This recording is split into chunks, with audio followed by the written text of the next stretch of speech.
Hello everyone, welcome back to this video. तर friends, आजच्या या व्हिडिओमध्ये आपण रोजच्या बोलण्यातील आपले मराठी वाक्यांचे इंग्रजीमध्ये ट्रान्सलेशन करणारच आहोत. पण एक महत्त्वाची गोष्ट म्हणजे हे ट्रान्सलेशन जेव्हा आपण करणार आहोत तेव्हा तुम्ही इंग्रजीतील वेगवेगळे काळसुद्धा शिकणार आहात आणि इंग्रजीतील त्या काळांची रचनासुद्धा तुम्हाला लक्षात येणार आहे. कारण केव्हाही जर तुम्हाला इंग्रजीमध्ये एखादे वाक्य बोलायचं असेल तर तुम्हाला इंग्रजीतील काळ माहिती असणं आवश्यक आहे आणि त्या काळांची रचनासुद्धा माहिती असणं गरजेचं आहे. तेव्हा ही जी मराठी सेंटेन्सेस आहेत ती आपण इंग्रजीमध्ये जेव्हा ट्रान्सलेट करू तेव्हा तुमची ती रचना इंग्रजीतील त्या काळांची रचना आपोआपच लक्षात येईल आणि तुम्ही कोणतंही वाक्य मग इंग्रजीमध्ये सहज ट्रान्सलेट करू शकाल. तर आता इथे बघा, मी इथे फर्स्ट सेंटेन्स लिहिलेलं आहे. ते तुझ्याबद्दल विचारत होते. आता इथे सर्वात आधी तर तुम्हाला हे मराठी जे वाक्य दिलेलं आहे ते कोणत्या काळातील आहे ते माहिती असणं गरजेचं आहे.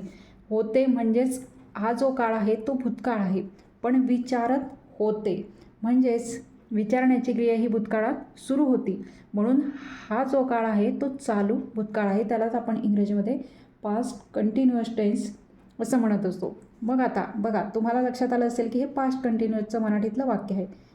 मग आता या काळाची तुम्हाला रचना माहिती असणं गरजेचं आहे. त्यासाठीच आधी आपण आता याची इंग्रजीतील काळाची रचना लिहून घेणार आहोत पास्ट कंटिन्युअसची. तर सर्वात आधी घेतला जातो सब्जेक्ट. सब्जेक्ट म्हणजेच त्याला आपण मराठीमध्ये म्हणतो कर्ता. मराठीतसुद्धा मी इथे लिहिलेलं आहे म्हणजे तुमच्या सहज लक्षात येईल. फर्स्ट सेंटेन्समध्ये आपण फक्त लिहिणार आहोत, नंतरच्या नाही लिहिलं तरी तुम्हाला कळून जाईल की सब्जेक्ट म्हणजेच काय असतो. तर कर्ता. त्यानंतर आपण हेल्पिंग वर्ब घेत असतो कोणत्याही काळाचे इंग्रजीमध्ये ट्रान्सलेशन करताना. आता इथे हा भूतकाळ आहे, मग भूतकाळातलं हेल्पिंग वर्ब आहे वॉज किंवा वेअर, म्हणून आपण इथे घेणार आहोत हेल्पिंग वर्ब भूतकाळातलं वॉज किंवा वेअर. त्यानंतर आपल्याला चालू काळातलं हे वाक्य दिलेलं आहे. आता कोणताही चालू काळ असो, मग तो चालू वर्तमान काळ असो, चालू भूतकाळ असो किंवा चालू भविष्यकाळ असो, त्या काळानुसार आता हा भूतकाळ आहे म्हणून आपण वाज किंवा वेअर हे सहाय्यकारी क्रियापद इथे वापरलेलं आहे. मग आता क्रियापदाचं आयएनजी प्रत्यय असलेलं रूप चालू काळामध्ये हे घेतलं जाते. तो कोणताही काळ असो, वर्तमान काळ असो, भूतकाळ असो किंवा भविष्यकाळ असो, हे लक्षात ठेवायचं. इथे व्ही हे व्हर्बसाठी आहे. व्हर्ब म्हणजेच काय, क्रियापद म्हणजे क्रियापदाचे आयएनजी प्रत्यय असलेले रूप. आणि त्यानंतर घेतला जातो ऑब्जेक्ट, ज्याला आपण मराठीमध्ये म्हणतो कर्म.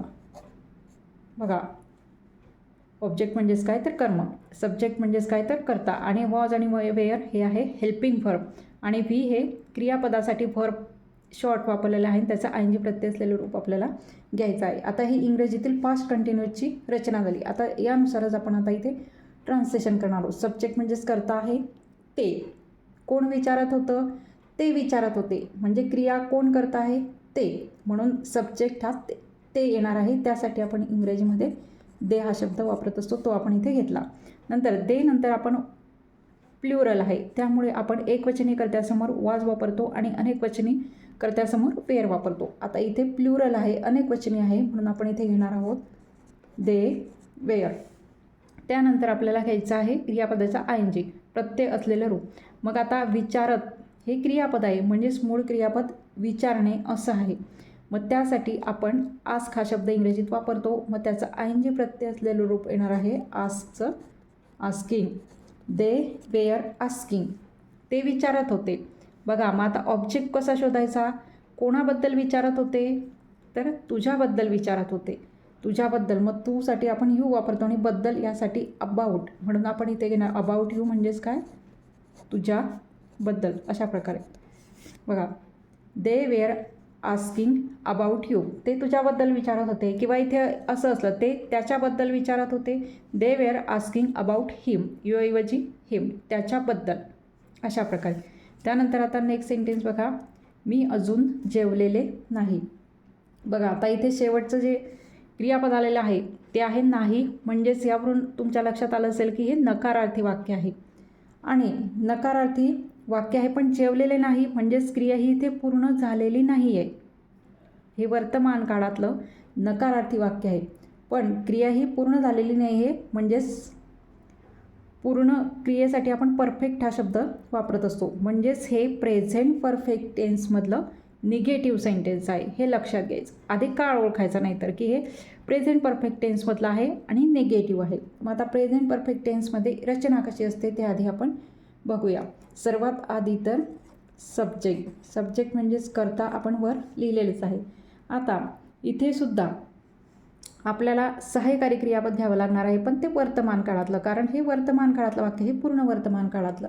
म्हणून आपण वर्तमान काळामध्ये हॅव किंवा हॅज हे सहाय्यकारी क्रियापद वापरत असतो. आणि आता हे नकारार्थी वाक्य आहे, त्यामुळे या सहाय्यकारी क्रियापदानंतर आपल्याला नॉट वापरायचं आहे. नॉट म्हणजेच नकार, नाही या अर्थासाठी आपण वापरत असतो. आणि त्यानंतर पूर्ण काळामध्ये आपण क्रियापदाचे तिसरे रूप वापरत असतो. व्ही हे क्रियापदाचे तिसरे रूप. आणि सर्वात शेवटी मग घ्यायचा असतो ऑब्जेक्ट, अशा प्रकारे. किंवा इतर काही शब्द असले तर ते सुद्धा तुम्ही मग ऑब्जेक्ट नंतर इथे घेऊ शकता, म्हणजे घेतात, हे लक्षात ठेवायचं. आता इथे सब्जेक्ट कोणता आहे? मी. क्रिया करणारा कोण आहे? मी. म्हणून आपण मीसाठी वापरतो आय. त्यानंतर आय नंतर आपण ह्याव हे सहाय्यकारी क्रियापद वर्तमान काळात वापरत असतो. म्हणून इथे घेणार आहोत आय, ह्याव. त्यानंतर आपल्याला नॉट घ्यायचं आहे.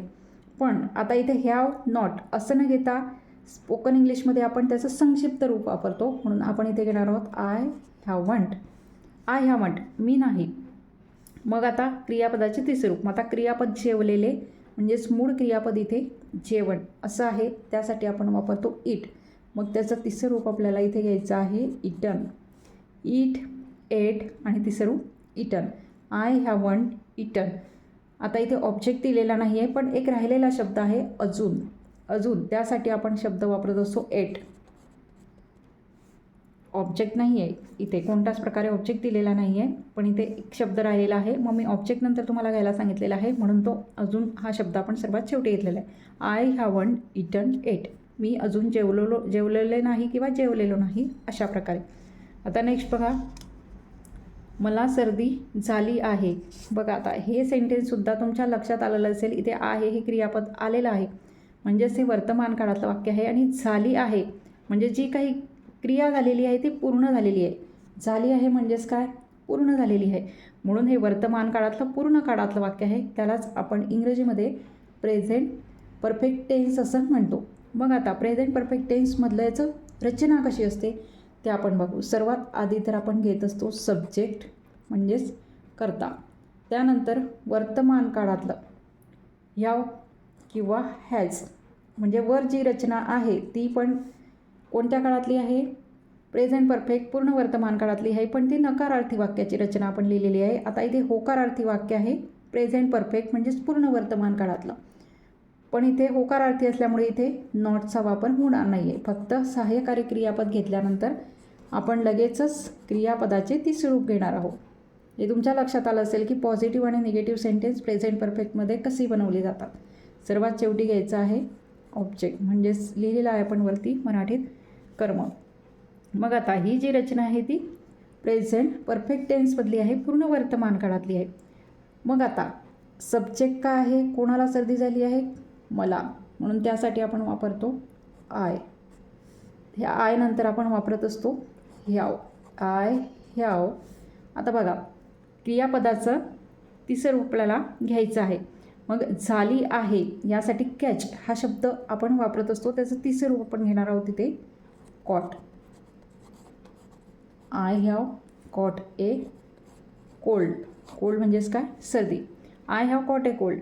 किंवा तुम्ही असं सुद्धा म्हणू शकता नुसतं की आय हॅव ए कोल्ड. अशा प्रकारे सुद्धा तुम्ही बोलू शकता की मला सर्दी झाली आहे, I have caught a cold, किंवा आय हॅव अ कोल्ड. अशा प्रकारे सुद्धा तुम्ही वाक्य बनवू शकता इंग्रजीतून. आता नेक्स्ट बघा, तिच्याबरोबर कोण जाईल हा प्रश्न दिलेला आहे. आता प्रश्न कोणत्या काळातला आहे? कोण जाईल म्हणजे जाण्याची क्रिया हे अजून पुढे होणार आहे भविष्यामध्ये, म्हणजेच ही भविष्य काळातलं प्रश्न आहे. त्याचबरोबर इथे दोन प्रकारचे प्रश्न असतात. एक एस-नो टाईप की ज्याचं उत्तर फक्त हो किंवा नाही असं येते, आणि एक विस्तृतपणे उत्तर येते की जेव्हा प्रश्नार्थक शब्द प्रश्नामध्ये दिलेला असतो. आता इथे कोण जाईल म्हणजे तिथे वेगवेगळी नावं येऊ शकतात. याचं उत्तर हो किंवा नाही असं आपण नाही देऊ शकत. मग कोण म्हणजेच या प्रश्नाची सुरुवात प्रश्नार्थक शब्दाने होणार आहे, त्याला WH टाईप प्रश्न क्वेश्चन असं म्हणतात. म्हणून आणि हा सिम्पल फ्युचरमधला साधा भविष्यकाळातला प्रश्न आहे. मग आता याची रचना सुरुवातीला आपण बघूया. सुरुवातीला मी तुम्हाला सांगितलं की प्रश्नार्थक शब्द आलेला असला म्हणजे त्याची सुरुवात प्रश्नार्थक शब्दानेच होत असते इंग्रजीमध्ये. मग आता पहिल्यांदा WH वर्ड आपण घेऊ. त्यानंतर सहाय्यकारी क्रियापद भविष्यकाळातलं आपल्याला घ्यायचं आहे, ते आहे विल. त्यानंतर आपल्याला घ्यायचं असते क्रियापदाचं पहिलं रूप, त्यालाच V1 फॉर्म असं लिहिलेलं आहे. सर्वात शेवटी आपल्याला घ्यायचं आहे ऑब्जेक्ट. तुम्हाला माहितीच आहे ऑब्जेक्ट म्हणजेच कर्म. बघा, तर अशा प्रकारे मग हा प्रश्नाचं इंग्रजीतील स्ट्रक्चर म्हणजे साध्या भविष्यकाळातलं हे स्ट्रक्चर इथे तयार झालेलं आहे. तर यानुसार आपण इथे इंग्रजी त्याचं ट्रान्सलेशन करू. आता WH वर्ड प्रश्नार्थक शब्द इथे मराठीत कोण आहे. मग कोणसाठी आपण इंग्रजीमध्ये हू, तुम्हाला माहिती असेलच, हू हा शब्द वापरतो. त्यानंतर क्रियापद घ्यायचं आहे विल, सहाय्यकारी क्रियापद. त्यानंतर आपल्याला घ्यायचं आहे क्रियापदाचे पहिले रूप. आता इथे जाईल हे क्रियापद आहे, म्हणजे जाणे हे मूळ क्रियापद आहे. मग त्याचं पहिलं रूप गो. गो हे पहिलं रूप आहे. जाण्यासाठी आपण गो वापरतो इंग्रजीत, ते आपल्याला त्याच्या मूळ रूपात घ्यायचं आहे, हू विल गो. नंतर ऑब्जेक्ट काय आहे, तिच्याबरोबर. कोणासोबत, तिच्याबरोबर. मग तिच्या त्यासाठी आपण हर वापरतो आणि बरोबरसाठी आपण घेतो विथ. म्हणून आपण विथ हर म्हणजेच काय की तिच्या बरोबर. Who will go with her, तिच्याबरोबर कोण जाईल, अशा प्रकारे. आता नेक्स्ट बघा, मी त्याला आधीच ओळखत होतो. आता बघा, ओळखत होतो यावरून तुमच्या लक्षात आलेलं असेल की हे वाक्य कोणत्या काळातलं आहे. तर हे जे वाक्य आहे मराठी वाक्य, ते इंग्रजीमध्ये ट्रान्सलेट करून तुम्हाला कमेंट बॉक्समध्ये याचे आन्सर लिहायचं आहे. तिथे मी तुमचं हे ॲन्सर जे आहे, ट्रान्सलेशन जे आहे ते चेक करणार आहे. तर अशा प्रकारे आजच्या या व्हिडिओमध्ये आपण प्रेझेंट परफेक्ट टेन्सचं होकारार्थी वाक्य आणि नकारार्थी वाक्य, त्याचप्रमाणे सिम्पल फ्युचर टेन्समधला एक इथे क्वेश्चन बघितला, त्यानंतर पास्ट कंटिन्युअसमधलं सुद्धा एक सेंटेन्स बघितलं. अशा प्रकारे आपण 4 प्रकारचे काळ या व्हिडिओमध्ये शिकलेलो आहोत. त्याचबरोबर तुम्हाला लक्षातसुद्धा आलं असेल की मराठी वाक्य मग काळावरून इंग्रजीत त्याचं रचनेनुसार ट्रान्सलेशन कसं केलं जाते. तर आजचा हा माझा व्हिडिओ तुम्हाला कसा वाटला ते कमेंट करून नक्की सांगा. आणि व्हिडिओ जर आवडला असेल तर व्हिडिओला नक्कीच लाईक करा. थँक्यू.